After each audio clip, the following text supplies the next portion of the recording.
Congolaises et Congolais, mes chers compatriotes, notre pays, la République démocratique du Congo, est meurtri depuis plus de 2 décennies par une insécurité persistante dans sa partie Est. Les conséquences sur nos frères et sœurs de l'Est, mais aussi sur l'écosystème et l'image de notre pays sont incalculables. Devenu le point d'éclosion des mouvements rebelles et des groupes armés ainsi que le point d'entrée des forces négatives étrangères qui y sèment la désolation, la partie Est de notre cher et beau pays est aujourd'hui stigmatisée pour des pillages et des exactions dont sont victimes ces populations. Cette image écornée, dont la conséquence immédiate est la méfiance de l'opinion tant nationale qu'internationale, n'est pas de nature à favoriser le développement et le bien-être des populations congolaises. Ceci implique qu'aucun Congolais digne de ce nom ne devrait rester indifférent vis-à-vis de ce qui se passe depuis trop longtemps dans cette partie du territoire national. Mes chers compatriotes, au moment où je m'exprime face à vous, j'ai à l'esprit mes engagements solennels pris lors de la course à la magistrature suprême et que j'ai réitéré lors de mon investiture. L'un de ces engagements fermes était de déployer toute mon énergie et de faire tout ce qui est en mon pouvoir pour mener une lutte acharnée contre l'insécurité qui sévit à l'est du pays, jusqu'à l'éradication complète des forces négatives qui y ont élu domicile ou en ont fait leur base arrière. Pour cela, je salue la bravoure de nos vaillantes forces armées qui se battent jour et nuit pour nous assurer l'intégrité de notre territoire national et protéger nos populations contre les attaques de ces forces négatives.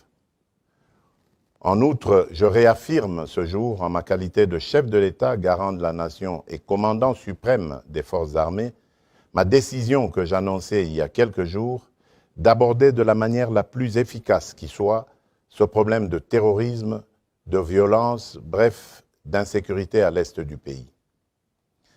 Mes chers compatriotes, je m'engage dans cette lutte avec la détermination de trouver une solution définitive à l'inacceptable situation de l'Est. Attentif et sensible à ce que réclame mon peuple, j'entends le cri de détresse de notre population en général et je ressens en particulier les douleurs qu'éprouvent nos mères, nos sœurs et nos filles dans ces provinces ravagées par la barbarie. En effet, depuis ma tournée à l'est du pays lors de la dernière campagne électorale jusqu'aux récentes consultations nationales, j'ai mesuré les attentes de la nation tout entière pour que soient définitivement mises hors d'état de nuire toutes ces forces négatives d'où qu'elles viennent et que ce soit enfin rétablie la paix durable à l'est du pays. Cette paix est la condition sine qua non de notre bonheur et du développement de notre pays.